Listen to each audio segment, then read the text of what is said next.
Well, I had the awesome privilege today of getting to talk to Tod Bolsinger out of Fuller Theological Seminary. Tod is the founder of Sloan Leadership. He is the executive director of the DePree Center Church Leadership Institute, and he is associate professor of leadership formation at Fuller. All things leadership, Tod seems to be involved with. Naturally, then, he's written lots on leadership, books like Canoeing the Mountains, Tempered Resilience, and he has now just released a 4-book series about leading through positive change and transformation in the church. The series is called Practicing Change, and it was the subject of our conversation today. I hope you enjoy my chat with Tod, and if you find yourself intrigued and encouraged, if you're struggling right now with leading people through change, take a look at the 4 books in this series. Maybe there's one that especially speaks to where you're at and what you're going through. Maybe all 4. I mean, they're small books, they're accessible books, they are important books I know I will be returning to often, so it would be a good investment. Anyways, without further ado, here is my conversation with Tod Bolsinger. My name is Ryley, and you are listening to the Ryley Heppner podcast.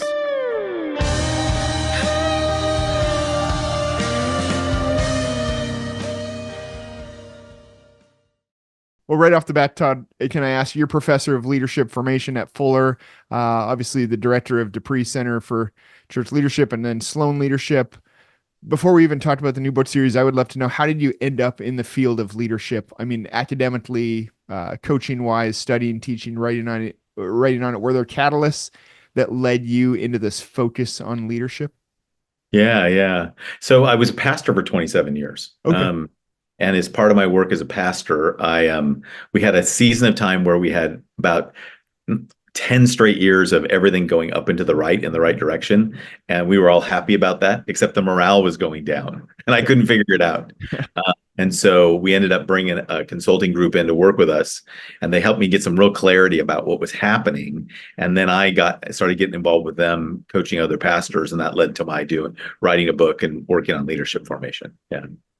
And then did you eventually do doctoral studies in leadership specifically? No, my PhD is in practical theology. So, Okay. so everything I learned in leadership was really actually in the field, working it with people and leading.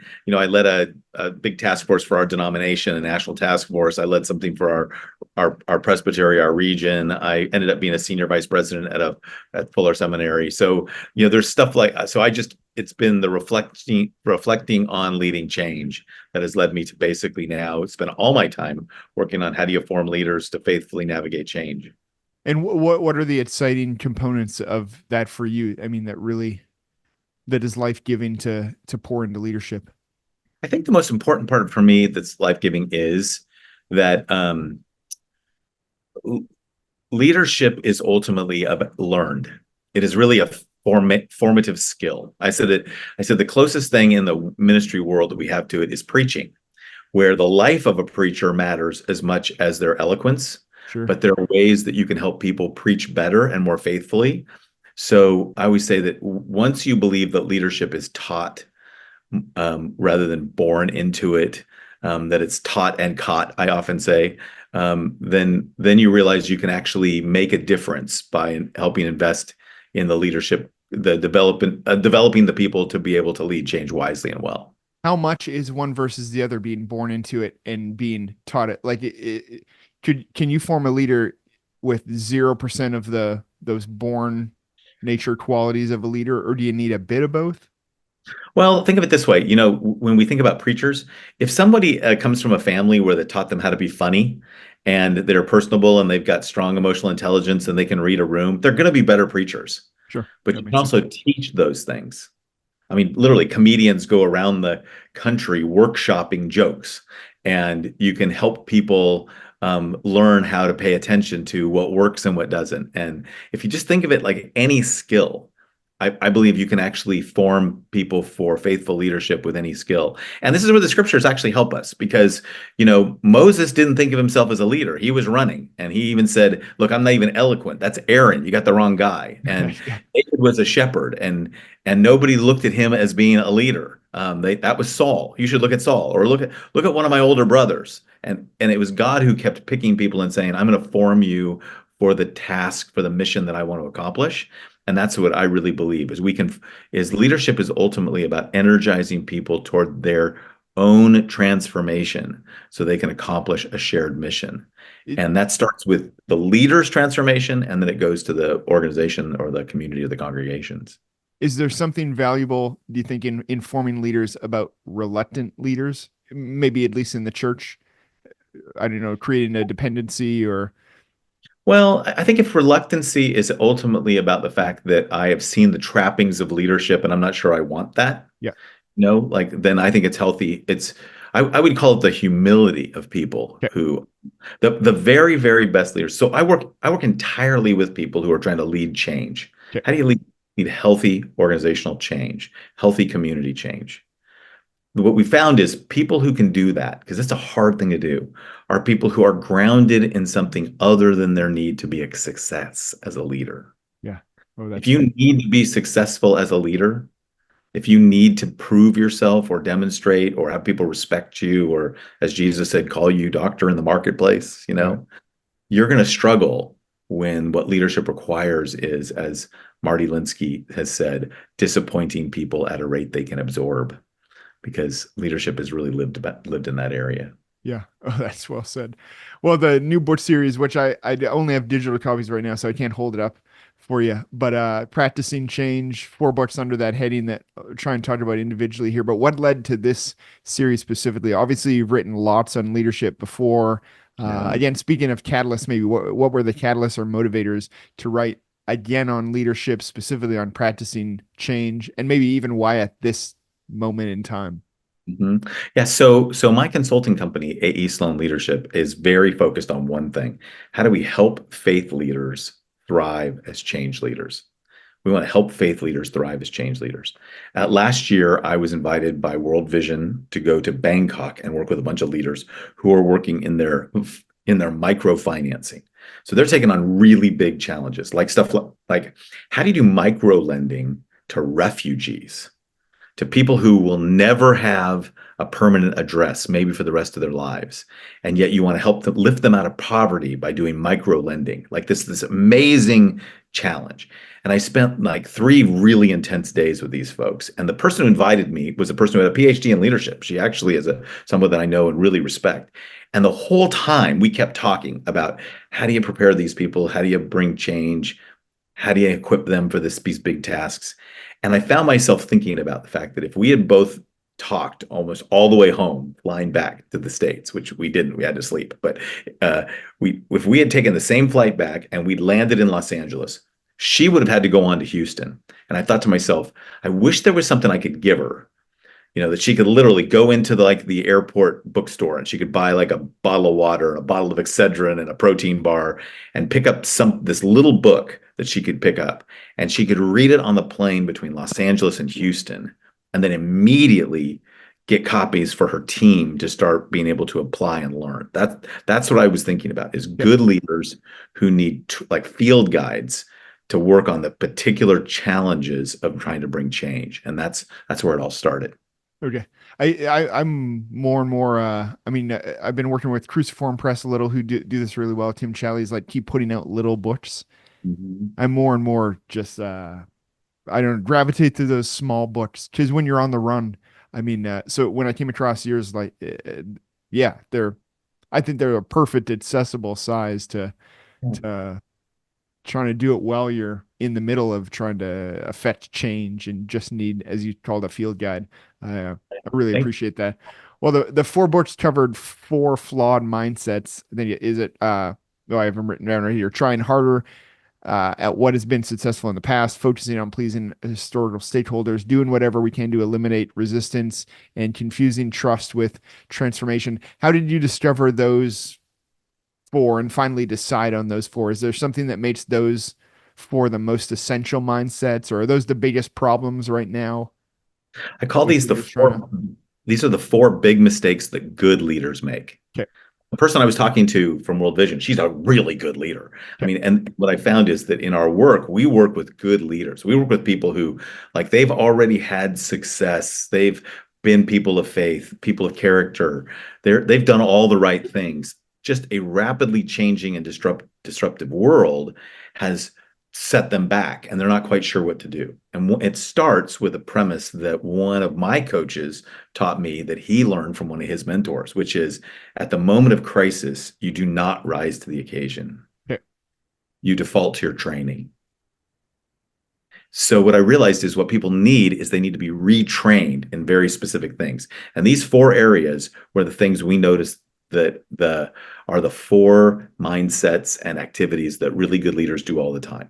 They try really hard. They try to outwork every problem. I've never met a lazy good leader. Yeah. Try to make people happy. They try to bring people together, get win-wins, build consensus. They try whatever they can to get all the stakeholders on the same page.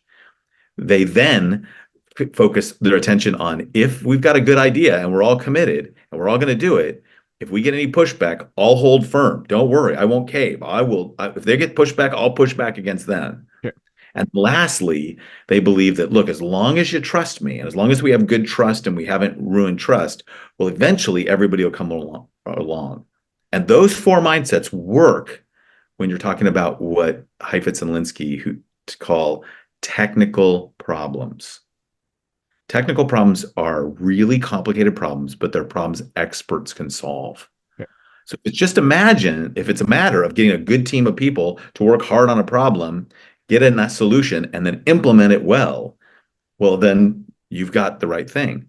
But if you're in an adaptive moment, adaptive challenges are those problems that come when your best practices don't work anymore. Well, then what you have to do is you have to recognize that you can't keep trying harder because it's not going to work. You're going to exhaust yourself. You're going to have to disappoint people. Someone is going to be disappointed. You got to be prepared for that.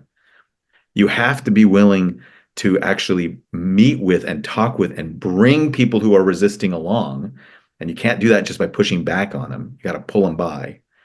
And you've got to be willing to invest that trust in transformation.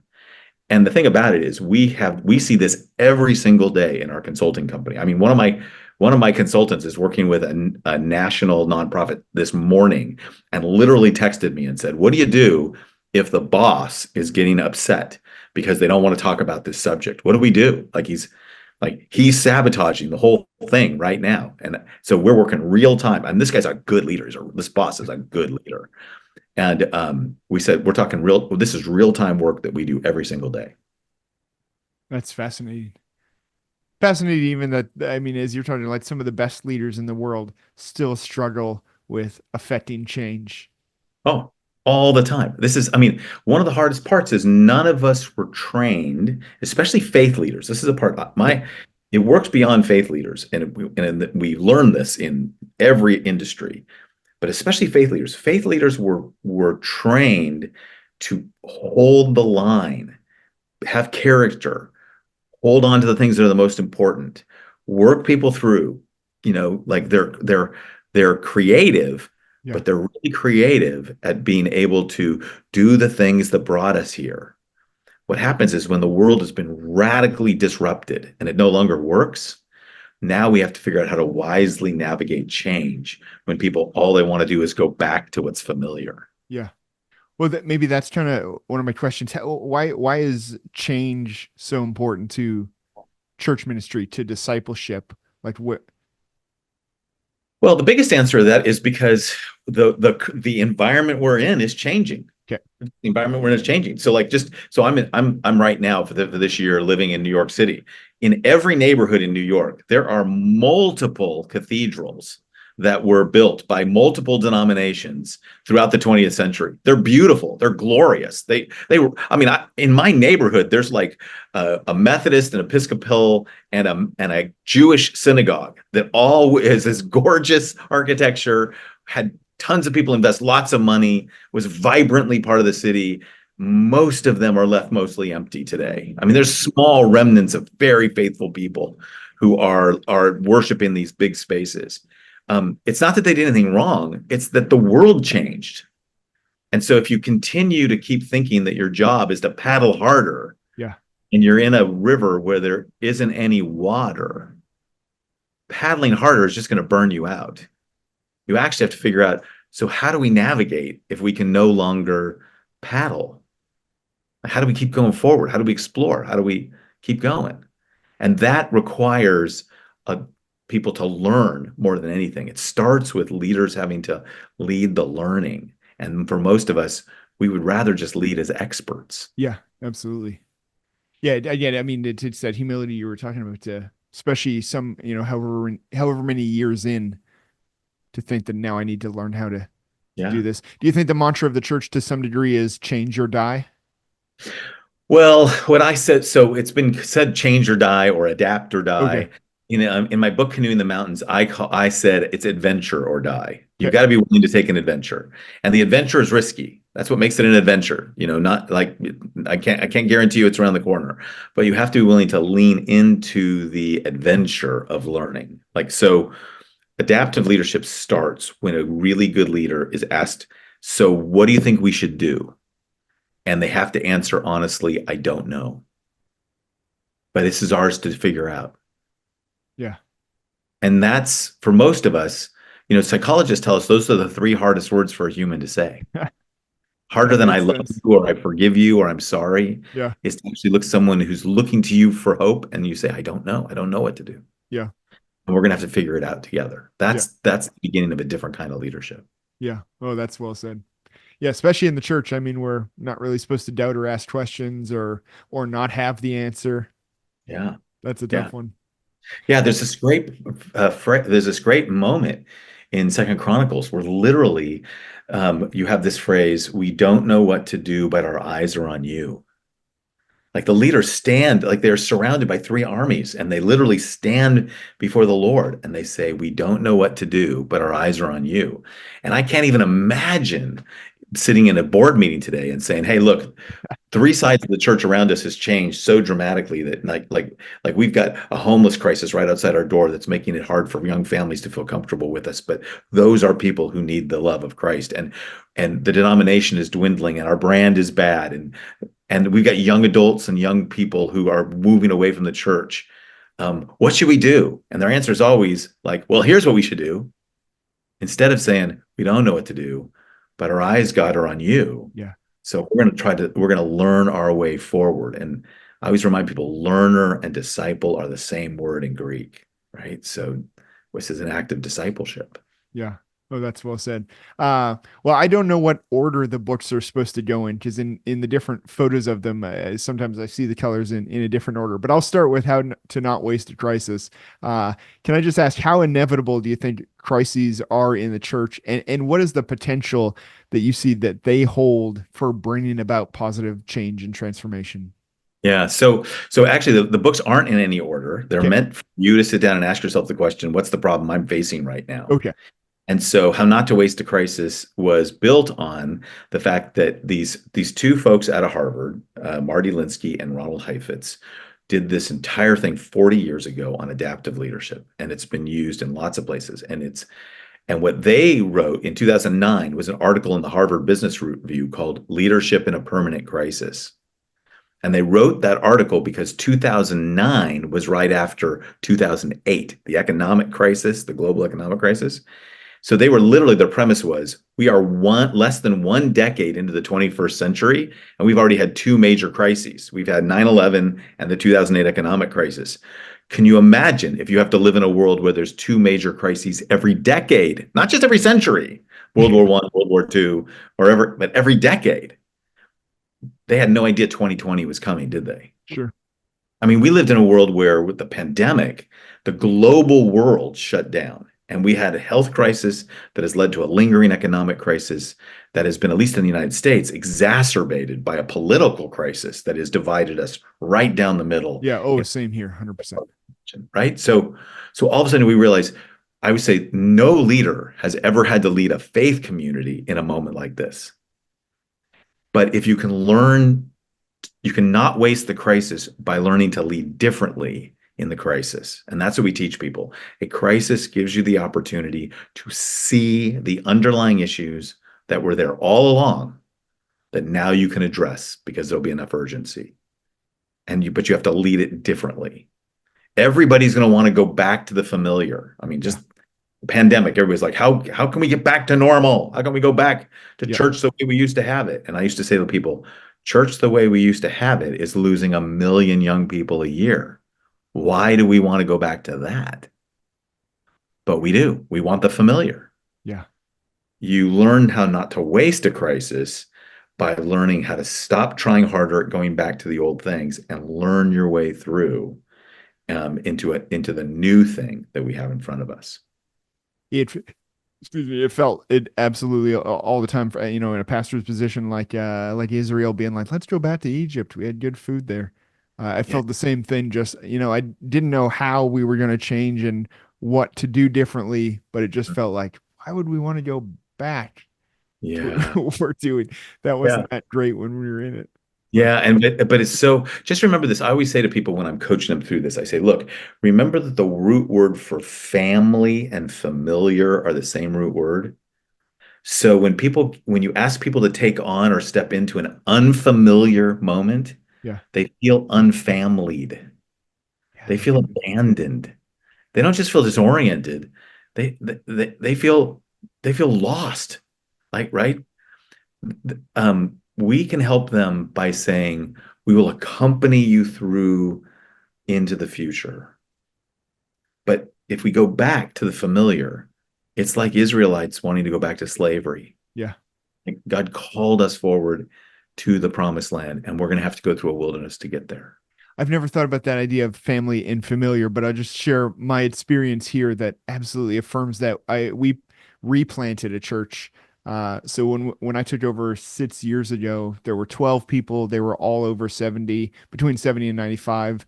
And I didn't know enough to come in with a replanting team. I thought, well, this will be my team, which Here we go. obviously was not really the case. Also, like when I candidated for them, I was like, I offer, kind of put forward, let give me a license to do an unprecedented amount of change, because that's the only way I feel like we're gonna breathe life back into this. So the Lord's gonna breathe life back in. And they were all on board, like, yes, let's change. This is our vision and prayer, and that this thing would grow. And then when it really started happening and new people started showing up, the Lord started adding to our number. A bunch of them started to say, and this is where I was like, oh, that's the family piece. They were like, this, it doesn't feel like my church anymore. Yeah. Oh, Like, I well, think that it didn't feel like their family anymore because yeah. there's strangers coming in. And It's loss. People don't resist change, they resist loss. And once you realize that work, it wasn't me, that's Marty Linsky and Ronald Heifetz. Once you realize that people are resisting loss, you can say, how do we take them through loss? So one of the little books is called Leading Through Resistance. And if you and I had met at the time, that's what I would have been coaching you with is look, okay, this is you don't push back on them, you pull them by. yeah, You attune to them, you get closer to them, you connect to them, and you invite them into the future. They may not come, yeah, but you are always accompanying people into change, which is really hard because most change leaders, you have a vision in your head, you're excited, you want to just give a speech, yeah, you think it's yeah, Henry V, once more into the breach, dear friends, right? You're going to charge. yeah, And you realize what you actually have to do is you actually have to go back and attune with people, which is where they feel felt, they feel mhm. understood. And then attunement accelerates change. So the whole process of adaptive leadership assumes that 100% of the time you will be sabotaged. That it's, as Ed Friedman said, sabotage is part and parcel of the leadership Okay. process. Oh, I wish I would have had your book series 6 years ago, Yeah. Todd. Though it's still helpful now because I mean the change is Well, it was a always lot of leaders happening. like you that helped us figure out how to write this stuff down and give it to people, right? The Lord had a lot of grace, and then I think those 12 people had a lot of Yeah. grace. And there's been a lot of different journeys. Like a lot of them left and came back, Right, but right. it took time for them to process. Yeah. Grief. Yeah. So I was saying every pastor I know was trained somewhere along the way what to do with an individual in the midst of grief. We're the people they call to come to the bedside, go to the graveside, be with us. What we didn't learn is how to take a community through grief, Yeah. do that, or to choose that grief so that we could have new life. We didn't learn how to apply that to that moment. And that's exactly what we're doing at that moment. Is we're taking people through that grief. Are there always casualties? I mean, are casualties inevitable? Yeah. in change? And further, how do you avoid the Mark Driscoll type mentality? Like if you're not on the bus, you're under the bus. Yeah. How do you Yeah. care for people that, I guess this is jumping to the Yeah. other Right. book, Missions Always Wins, but how do you care for people that aren't necessarily on the mission yet? Yeah. Yeah. So one of the problems with so many leaders like that who's like, look, if you're not on the bus, you're under the bus, is that they're missing that the whole point is taking the people through transformation. That's the point. It doesn't mean that everybody will make it. Like I always say to people, don't forget, Israel made it to the promised land. They came out of Egypt and made it to the promised land. None of the Hebrew slaves made it, not even Moses. So there's something bigger than you and bigger than each individual and bigger than the leader. So the problem with the leader that you're referred to right now is that whole church, that whole movement, it's gone. Yeah. He didn't care for people and it caved in 1 month. It went down. So if you drive a bus over people, somebody's going to take you off and you're not going to get to drive the bus anymore. Yeah. The whole point is that the mission is transformative and people can opt in or opt out, and there's going to be loss. There's going to be casualties. I have worked in organizations where I've led them through change, and then I realized I was one of the casualties. That for them to live into the mission that they now have, I'm not the best person for them. Yeah. And that happens a lot. And really good leaders understand this is bigger than any of us. And because it's bigger than any of us, because I always say, your goal isn't to say, oh, no matter what, we're going to keep your church from dying. Paul's churches are all dead. Yeah, that's a good point. But we're here. Yeah. It's for the faith to move forward. So it's always bigger than us. So casualties are part of it. And how you handle casualties well is really critical. That's part of your character and part of the way in which you demonstrate the difference, right? That's what makes us different.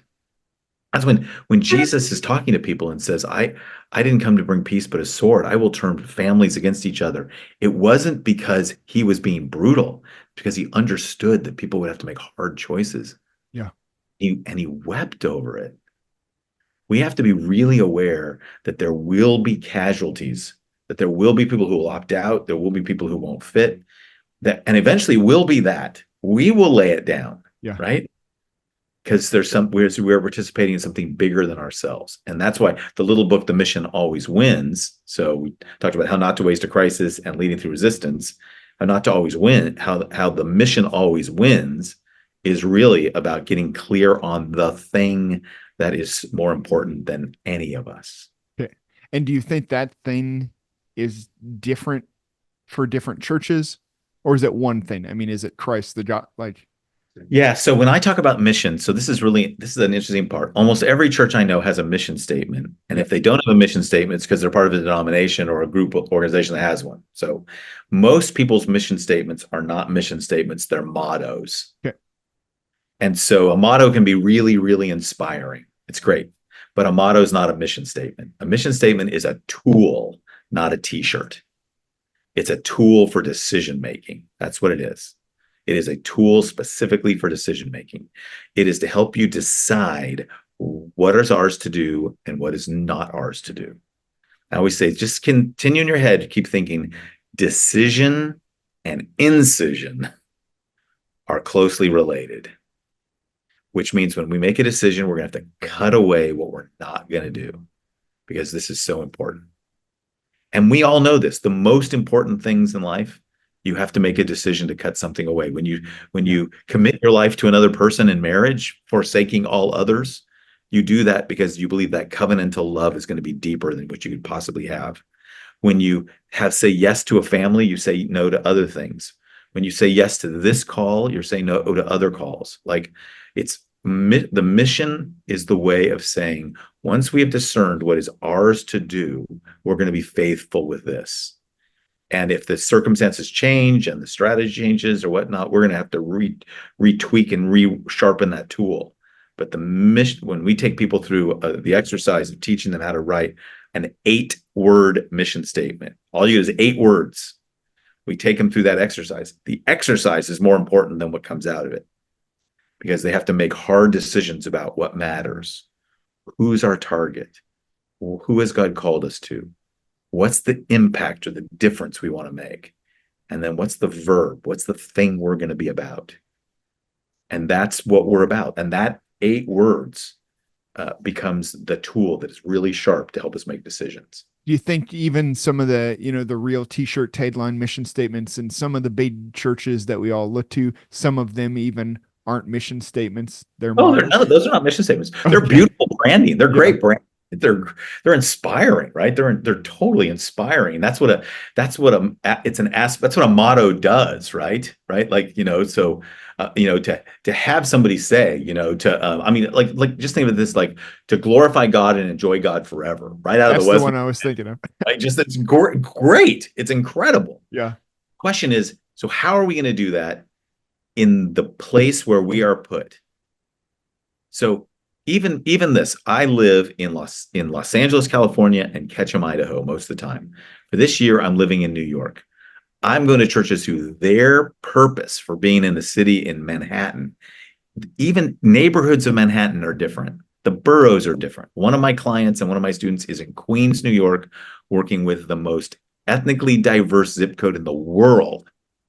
It's really, really different than the Upper West Side of Manhattan, where I live, which is also really different than my clients in Dallas or my clients in Minnesota or my clients in like locale and calling.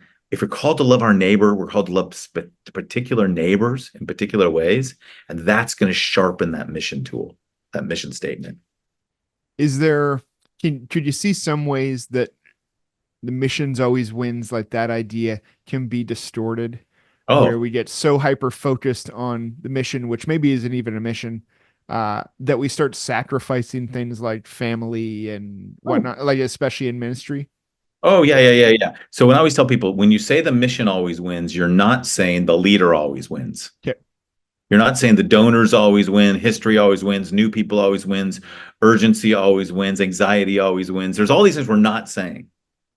Like, our mission is to live out faith, to be faithful to our calling in a very particular environment. And how we do that is as important as what we do. Okay. So for me, a really significant thing is there is nothing that God has called me to that would make me sacrifice my marriage or my family. Okay. The first covenantal vow I ever made was to Beth. I believe God called us together. I got ordained after Beth and I were married. It's a really important thing. Now, when Beth married me, she knew that I was going to be an ordained minister. And and she didn't have any idea that I would end up as a seminary professor and as a consultant, and that there'd be a season in our life when I would be traveling 150 days a year and speaking and writing books. Like, it's changed, but our consistent covenant to each other is really important, which is why when you're talking about mission, the first thing you talk about is values. Okay. Values. I always say values are way more important than vision. Okay. In a changing world, vision is for the moment. Values are enduring. Can you say something to this statement that I hear put to churches often? Maybe the question often people I find asking is, where's this church going? Or this church is going nowhere. Can you just speak to that for a second? Because as a pastor, sometimes I hear that and think, well, we're not going anywhere. we're going in the same direction all the time. I don't know, slow obedience in the same direction. We're making disciples. Sometimes I wonder if people are so hyper focused on a creative vision for each individual church and like a journey to get there. Yeah. And sometimes I wonder, am I wrong? Are they wrong? Are we both a little right? Well, so one of the ways to think about this that's helpful for me is today's problems are usually built on yesterday's successes. Yep.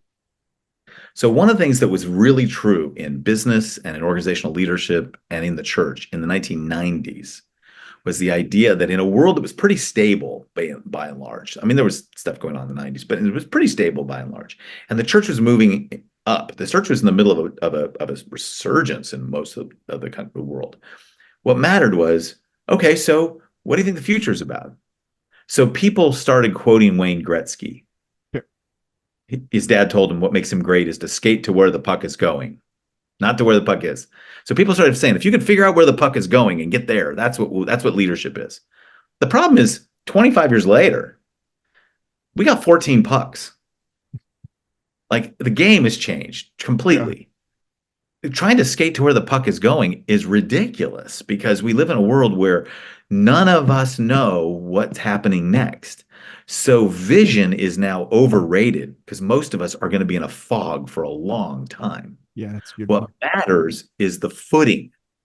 So I always say values. When we work with organizations on change, and we work with small churches all over the country, all over the world, and we've worked with multinational companies and country organizations and universities, we always start with, let's get really clear on your values, the things that are never going to change.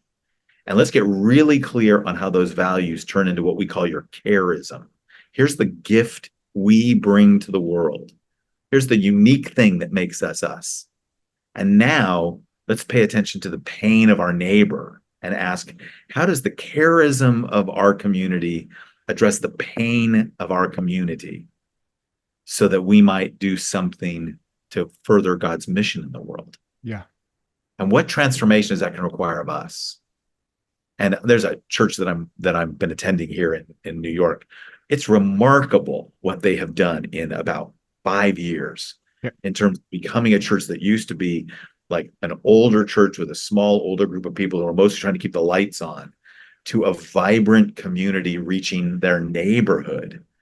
And yet no one's going to tell their story because it's not a mega church thing. And thank God it's not going to end up in a podcast or on 60 Minutes. There's just going to be another faithful place where the next generation, most of whom who got really burned out by old views of church, are finding the gospel lived out large. Yeah, that's awesome. I mean, being the big mega church and the podcast church seems to be the metric of success these days, instead of just being faithful to the calling. Yeah, I mean, there's nothing at all bad about growth. Sure. Nothing. I mean, growth is a sign of health, but growth by itself as the only metric. Yeah. Well, I mean, you can argue that that's cancer, right? Cancer is unqualified growth. Cancer cell just keeps growing until it takes over the whole body.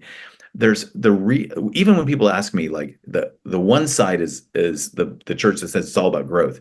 The other side is the institutional church that says it's all about survival. What I often say to both of them is growth for what? Survival for what? What's the purpose? And if your purpose isn't really, really clearly about what you've been called to do in a way that will transform people, then you're probably not using leadership, and you're probably not doing something that is purely missional. You want a mission that makes an impact.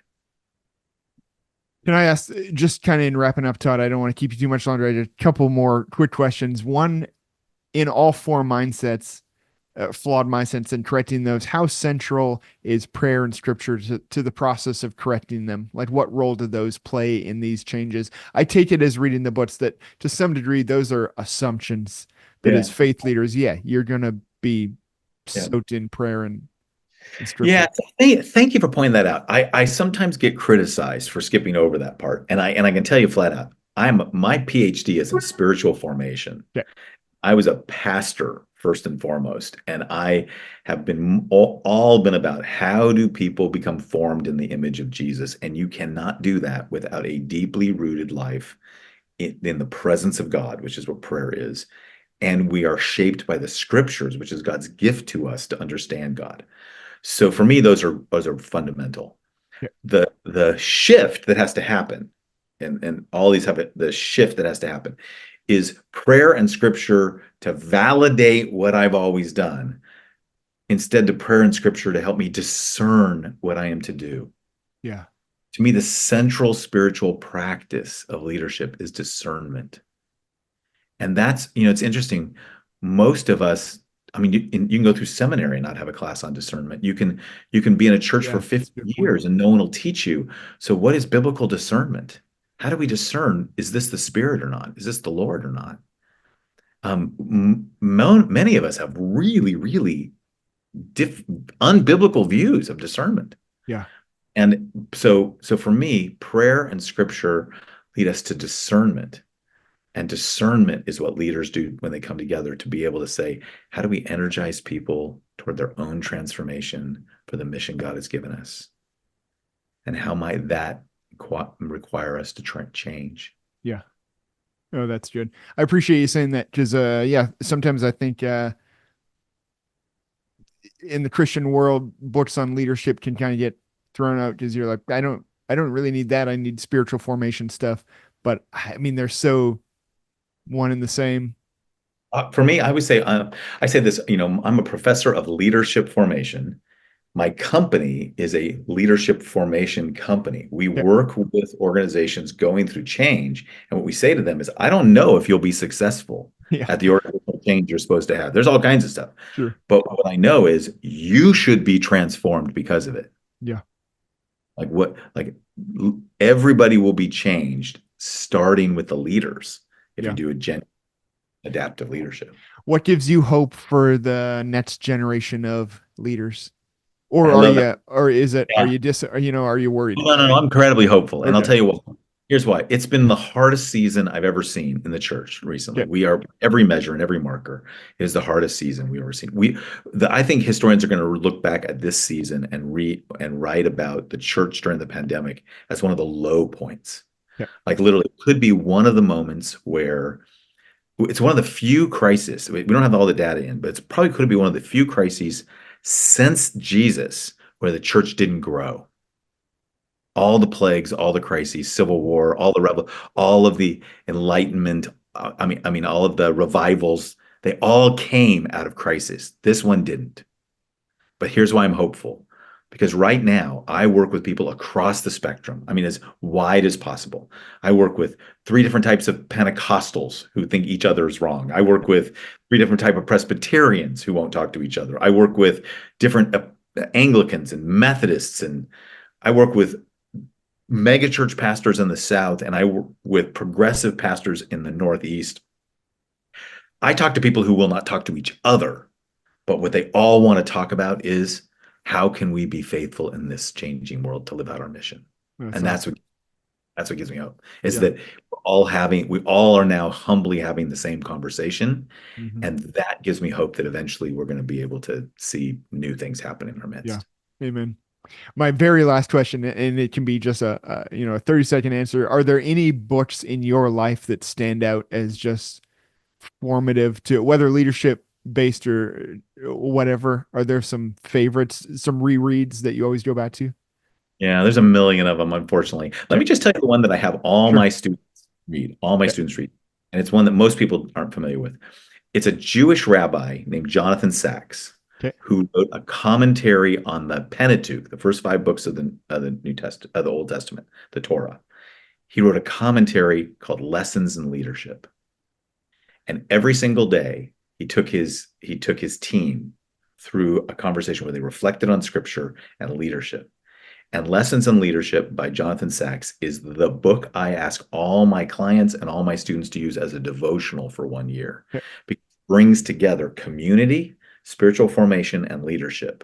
And I think it's just transformative if you live in that space, especially as Christians who are not used to listening to people who are rooted in the Hebrew scriptures and the Old Testament. Oh, that's awesome. I will check that out. I've heard of Jonathan Sacks, I think. I don't think I've heard of. He's the chief rabbi before he passed away. He's a blessed memory. But he was that book, Lessons on Leadership, is the one that I recommend. Thank you for your time, Tod. Thank you for the books. I'm dying for the hard copies to show up, and I will be rereading and continue to apply these. This felt more like a coaching session than an interview that I should pay you for, but I need to sit down with you in one of those more formal manners sometimes. But thank you for your time. Again, thanks for the work in the book and the previous books on leadership that you've written. I've valued all of it, and appreciate you doing this with me. I'm glad to do it. Have a great time. The whole series is available already, right? Yep. Practicing Change series is all available. Yeah. If anybody wants to find it, easiest way is go to our website, aesloanleadership.com. Go to our website. We got links to all of that because we want to make it easy for people. aesloanleadership.com. Yeah. Awesome. Thanks, Tod.